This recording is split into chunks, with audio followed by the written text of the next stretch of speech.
Ration की दुकान में ससुराल।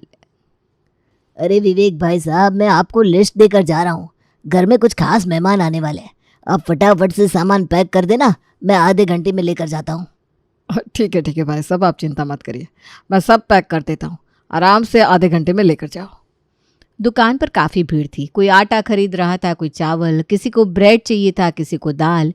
इसी भाग दौड़ में बड़ा भाई विवेक छोटे भाई करण को आवाज़ लगाता है। अरे करण, तेरा चाय नाश्ता हो गया तो अब ज़रा दुकान पर काम देख ले। शर्मा जी भी लिस्ट पकड़ा कर गए हैं, मेहमान आने वाले हैं उनके घर में। जल्दी से सामान तोलना है उनका। आ रहा हूँ भैया, बस 5 मिनट। बड़े भाई की आवाज़ सुनकर करण जल्दी जल्दी दुकान में आता है और शर्मा जी की दी हुई लिस्ट को खोलकर एक एक करके उनका सामान पैक करने लगता है। 5 मिनट के बाद, अरे भैया, ये चॉकलेट कुकीज़ रखी थी इधर, परसों ही मैंने 10 पैकेट मंगवाए थे, किधर गई? और शर्मा जी की लिस्ट में ना जो सामान लिखा है आधा तो है ही नहीं अपनी दुकान में, कहाँ से पैक करेंगे? अरे क्या बात कर रहा है करण, अभी हफ्ता भर भी नहीं हुआ, पूरा सामान मैंने भरवाया था दुकान में, कहाँ चला गया? और तुझे पता है शर्मा जी कोई आम सामान नहीं लेकर जाते, सारा प्रीमियम क्वालिटी का चाहिए होता है उनको। इनके जैसे 8-10 कस्टमर ही है अपने पास, उनके लिए अलग से स्टॉक मेंटेन करके रखता हूँ मैं। ऐसा हो ही नहीं सकता कि दुकान में सामान ना हो। कॉलोनी के बाकी लोग 50 वाला बिस्किट खाते हैं तो ये 200 वाला बिस्किट लेकर जाते हैं। ऐसे कस्टमर का तो खास ख्याल रखना पड़ता है हमको। वो सब तो मैं भी जानता हूँ भैया, लेकिन जब दुकान में सामान ही नहीं है तो इसमें मैं क्या कर सकता हूँ? अब खुद आकर देख लो। छोटे भाई की बात सुनकर विवेक का माथा ठनक गया था। उसने दुकान में चारों तरफ देखा। वाकई काजू mixture, chocolate cookies, cheese snacks, ball, premium, basmati rice जैसी महंगी किस्म के आइटम दुकान से गायब थी। ये दूसरी बार हो रहा है जब शर्मा जी लिस्ट देकर गए हैं और उनकी लिस्ट का सामान हमारी दुकान में नहीं मिला है। अगर आज भी मैं दुकान में सामान नहीं है बोल दूंगा ना, तो अगली बार से वो हमारी दुकान पर आना ही बंद कर देंगे। अरे कोई भी इंसान ऐसी दुकान पर सामान खरीदने क्यों जाएगा जहाँ पूरा सामान ही ना मिलता हो? तो ऐसा कर करण, फटाफट से नुक्कड़ वाली दुकान में जा और लिस्ट में से जितना सामान अपनी दुकान में नहीं है उधर से खरीद कर लिया। MRP पर 1 रुपया ऊपर करके सामान बेचता है वो, तभी तो हमारी दुकान पर इतनी भीड़ रहती है। अब मैं उससे इतना महंगा सामान लेकर आऊँगा तो हम क्या बेचेंगे? हम तो MRP पर ही बेचेंगे ना। ये समय मुनाफा बनाने का नहीं है, कस्टमर बनाने का है। कस्टमर अपने पास रहेगा तो मुनाफा आज नहीं तो कल हम उससे कमा ही लेंगे। लेकिन आज तूने सामान देने से मना कर दिया तो वो फट से नुक्कड़ वाली दुकान की तरफ निकल जाएगा। समझ में आ रहा है तुझे? अरे छोटे, यही तो होता है व्यापार का गुरु मंत्र, जो तुझे धीरे धीरे समझ में आएगा। ठीक कह रहे हो भैया, आपके साथ रहकर अभी बहुत कुछ सीखना है मुझे। आपका आशीर्वाद रहेगा ना तो हमारी ये दुकान दिन दोगुनी रात चौगुनी तरक्की करेगी। हम दोनों भाई राम लखन की तरह कंधे से कंधा मिलाकर अपने बिजनेस को ऊपर पहुंचाएंगे। हाँ छोटे, तेरी मेहनत में कोई कमी नहीं है, मैं जानता हूँ। तू पूरी लगन से दुकान में मेहनत कर रहा है, लेकिन कोई तो है जो हमारी थाली में छेद कर रहा है। तभी तो इस थाली में चाहे जितना भर लो हमेशा खाली ही नजर आती है। विवेक को समझते देर ना लगी कि आखिर दुकान का सामान कहाँ गायब हो रहा है। कुछ देर के लिए दुकान को छोटे भाई करण के पास सौंपकर विवेक गुस्से में पैर पटकता हुआ अंदर जाता है।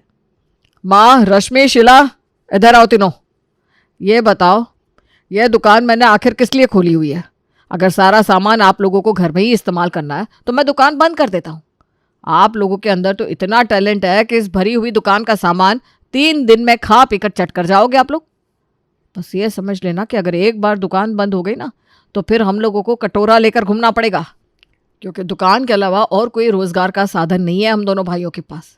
और बाबूजी, आप तो पूरा दिन घर में रहते हैं, कम से कम इतने सालों का जो अनुभव है, ज्ञान है, वो अपनी बहुओं को देकर थोड़ी अकल ही सिखा दो इनको।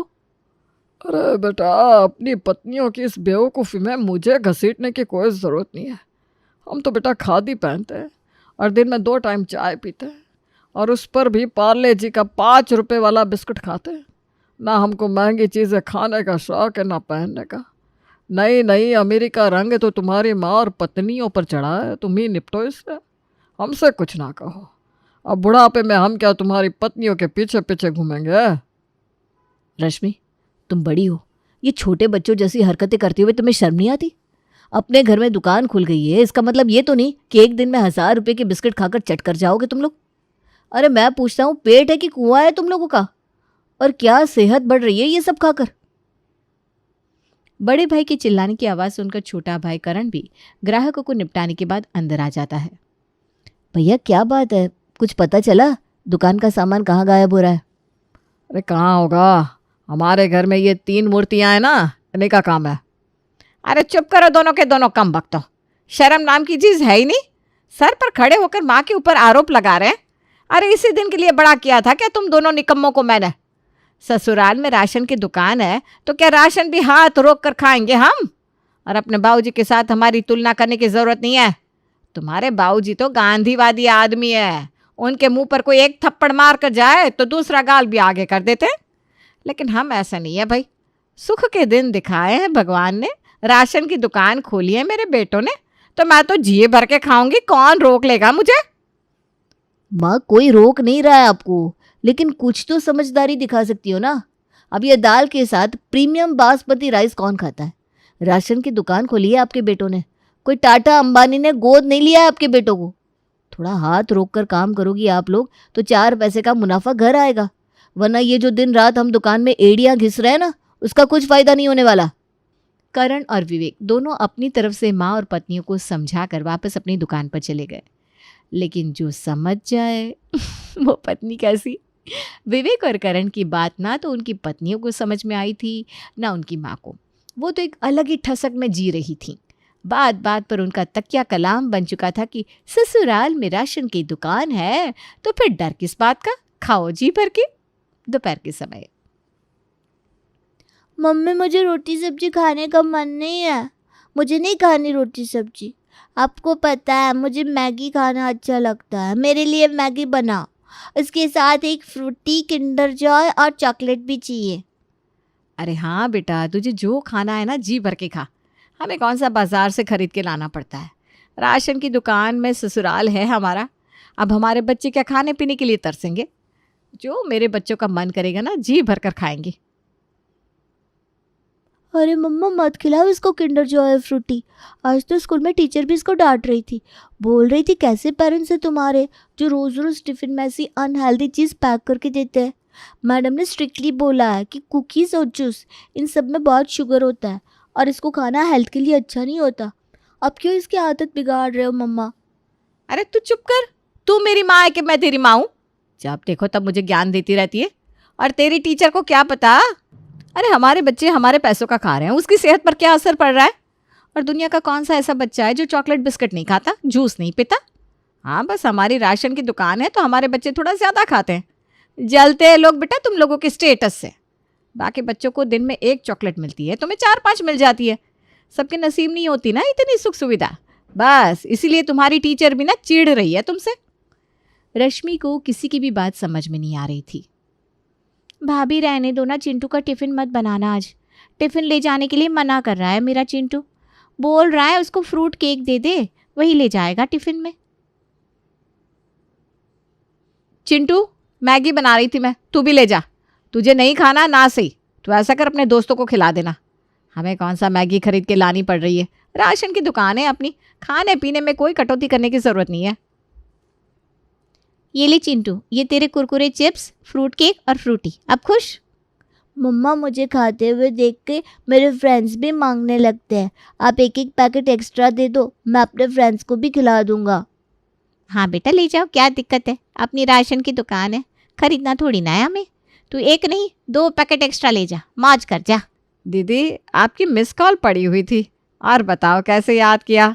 जानकी पूछ रही थी कि विवेक की दुकान पर बासमती चावल मिलेगा क्या, और है तो रेट क्या है। मैंने रेट पता करने के लिए फ़ोन किया था।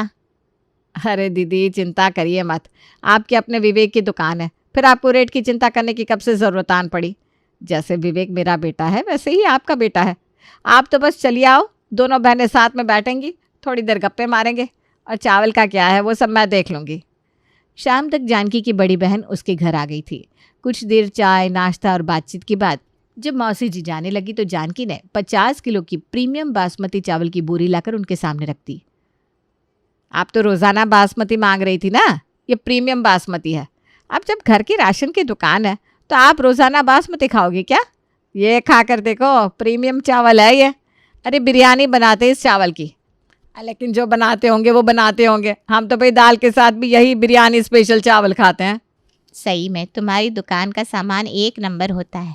पिछली बार जो तूने दालें दी थी ना, क्या स्वाद था उनका, मानना पड़ेगा।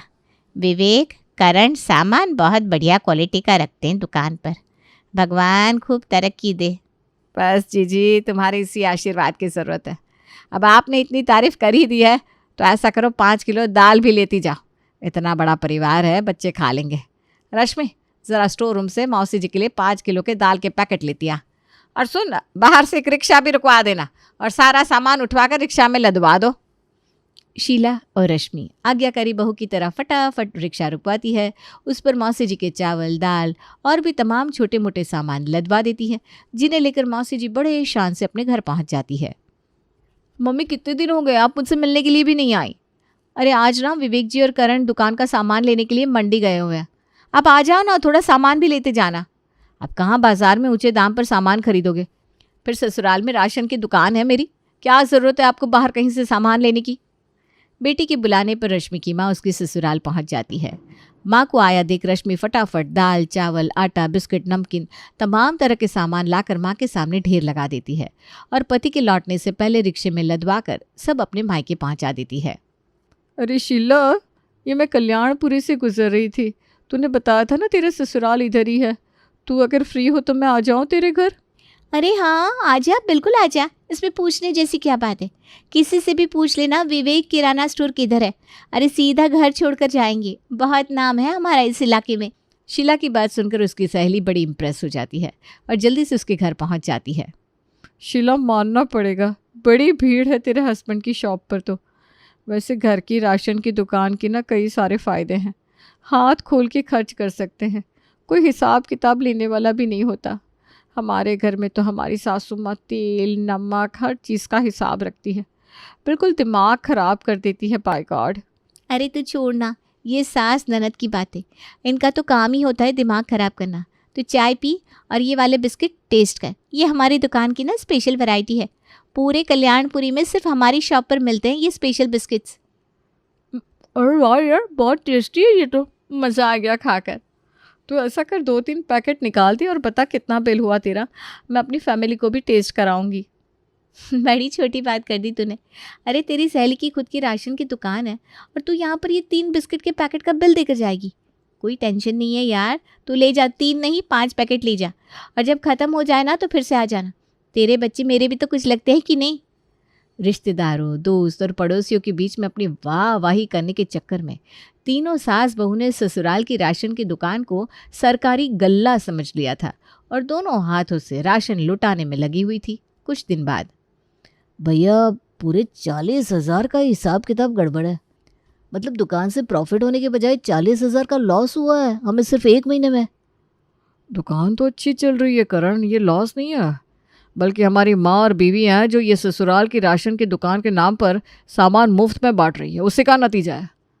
मुंह से कही बात हमारे घर में किसी की समझ में नहीं आने वाली। इनकी अकल ठिकाने पर लगाने का बस एक ही तरीका है। दोनों भाइयों ने मिलकर एक प्लानिंग बना ली थी जिससे घर की औरतों को सुधारा जा सके। 1 हफ्ते के बाद, अरे मैं 10 दिन से कह रही हूँ आपसे कि मेरे भाई की शादी है, अब तो सिर्फ 1 हफ्ता बचा है, अब तो शॉपिंग करवा दो आप। क्या शादी बीतने के बाद कपड़े दिलवाओगे मुझे? देखो शीला, मैं तुम्हें कोई कपड़े नहीं दिलाने वाला। दुकान भारी घाटे में चल रही है और ऐसे समय में 1 रुपया का खर्चा करने की मेरी हालत नहीं है। वैसे भी तुम्हारे पति की राशन की दुकान है, कपड़े की नहीं कि जब दिल करे नए कपड़े पहन सको। देखो करण, ये मजाक करने का समय नहीं है। आपको समझ में नहीं आ रहा, मेरे भाई की शादी है। अब अपने भाई की शादी में मैं पुराने कपड़े पहनकर जाऊंगी क्या? आपको पता भी है हर 6 महीने में फैशन बदल जाता है, सब वहाँ लेटेस्ट डिज़ाइन के लहंगे साड़ियाँ पहनेंगे। मैं क्या अपनी शादी का 10 साल पुराना लहंगा पहनकर घूमूंगी वहाँ पर? तुम वहाँ पर शादी का लहंगा पहनोगी या अपने घर में पहनने वाली साड़ियाँ पहनकर काम चलाओगी, ये तुम देख लो। मुझे समझाने की कोशिश करना बेकार है। और वैसे भी तुमने आज तक मेरी कौन सी बात समझने की कोशिश की है जो मैं तुम्हारी बात समझूं? जब से घर पर राशन की दुकान खुली है तब से लेकर आज तक हम दोनों भाई तुम लोगों को लगभग हर रोज़ ये बात समझा रहे हैं कि संभल कर खर्चा करो, ये मुफ्त में बांटना छोड़ दो। लेकिन तुम लोगों को हमारी बात समझ में आती नहीं। अरे बेटा, क्यों दिल दुखा रहे हो मेरी बहू का? इतना पैसा कहाँ ले जाओगे आखिर तुम लोग? समाज में उठना बैठना भी तो होता है इंसान को। क्या बिगड़ गया अगर अपने जानने वालों को थोड़ा बहुत सामान हम लोगों ने गिफ्ट में दे दिया तो? अपने घर की राशन की दुकान है, हम इतना भी नहीं कर सकते क्या? अरे बस भी करो भाग्यवान, इतना कुछ हो गया है घर में, लेकिन अभी भी तुम्हें शर्म नहीं आ रही? तुम्हारी राशन की दुकान है तो तुमने खूब राशन बांटा अपने रिश्तेदारों को। तुम्हारे भाई की भी तो कपड़ों की दुकान है। तो ऐसा करो, तुम तीनों सास बहू वहीं चले जाओ और देखो तो सही, एक बार वो अपने कपड़े की दुकान से तुम्हें मुफ्त में कपड़े देते हैं या नहीं। माँ जी, बाबूजी एकदम ठीक कह रहे हैं, हम तीनों मामा जी की दुकान पर चलते हैं। अरे इतने सालों से मुफ्त राशन दे रहे हैं हम सबको, क्या हम लोगों को एक एक साड़ी नहीं दिलवा सकते वो? बाबूजी, अभी इतना भी कलयुग नहीं आया, नेकी का बदला लोग नेकी से ही देते हैं। अब आप देखना, बिना पैसों के साड़ी लेकर आएंगे हम तीनों। तीनों सास बहू सज सवर के सास के भाई की दुकान की ओर निकल पड़ती हैं। वहां पहुंचकर वो तीनों अपने लिए एक एक साड़ी पसंद कर लेती हैं और जैसे ही साड़ी उठाकर चलने लगती है, पीछे से मामा जी उन्हें आवाज़ लगाते हैं। अरे बहन, साड़ी लेकर कहाँ भागी जा रही हो? 16,000 का बिल हो गया है तुम्हारा। बिल यहीं दोगी या घर पहुँचा दूँ? क्या बात कर रहे हो भैया, अपनी इकलौती बहन से बिल लोगे क्या? तुम भूल गए हर महीने राशन का सामान भिजवाती हूँ मैंने आपसे कभी बिल लिया क्या? देखो बहन, बुरा मत मानना, घोड़ा अगर घास से यारी करेगा तो खाएगा क्या? तूने जो किया वो तेरी मर्जी, लेकिन मैं अपनी दुकान का सामान मुफ्त में नहीं दे सकता। अगर ऐसे ही सबको मुफ्त में साड़ियाँ बांटने लगूंगा तब तो 2 दिन में ही सड़क पर आ जाऊंगा मैं। मामा जी की बात सुनकर तीनों सास बहू अपना समूह लेकर वापस घर लौट आती हैं। क्या हुआ भाग्यवान, खाली हाथ लौट आई तुम तीनों सास बहू? साड़ी देने से मना कर दिया क्या तुम्हारे भाई ने? माफ़ कर दीजिए जी, गलती हो गई हम तीनों से, हम अपनी गलती मानते हैं। आगे से ना तो हम अपनी दुकान का सामान किसी को मुफ्त में देंगे और ना ही घर में एक भी दाना राशन का बर्बाद करेंगे। घर की राशन की दुकान है तो क्या हुआ, सामान तो आप लोग भी बाज़ार से खरीद के लाते हैं ना, पेड़ पर तो नहीं लगता। हमें अपनी गलती का एहसास हो गया है, हमें माफ़ कर दीजिए। तीनों सास बहू की माफ़ी मांगने पर विवेक, करण और उनके पिताजी उन्हें माफ़ कर देते हैं और फिर उसके बाद विवेक किराना स्टोर फिर से मुनाफे में चलने लगता है।